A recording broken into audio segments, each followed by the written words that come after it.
Une vision pour le moins inquiétante, des soldats dans des camions, armes au poing et des patrouilles dans les rues de l'une des plus belles villes du Brésil, un an à peine après que Rio ait les premiers Jeux Olympiques en Amérique du Sud.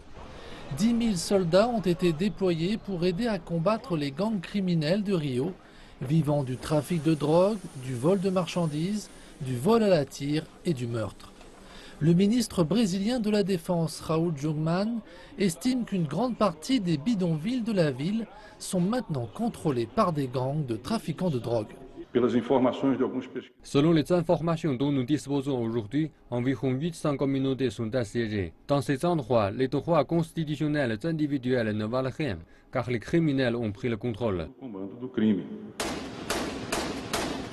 Le nombre de fusillades entre les gangs de drogue rivaux et la police a fait un bond de 50% entre janvier et juin, faisant près de 600 morts, dont des officiers de police cette année.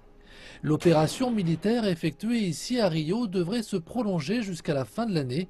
Elle pourrait même se poursuivre jusqu'en 2018.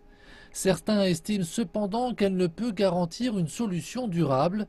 Robert Muga, directeur d'un groupe de réflexion sur la sécurité, affirme que les tentatives passées de recours à l'armée n'ont pas réussi. Le ministre de la Défense a annoncé qu'une approche plus intégrée avec la police militaire et civile serait adoptée. Le renseignement sera le fil rouge et le crime organisé sera la priorité.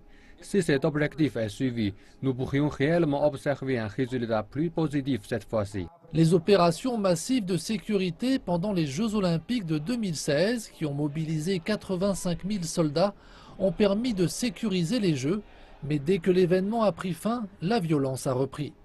Michel Temer, le président brésilien, a approuvé par décret ce déploiement, mais nombreux sont ceux qui s'inquiètent de ce qui se passera après le départ des soldats.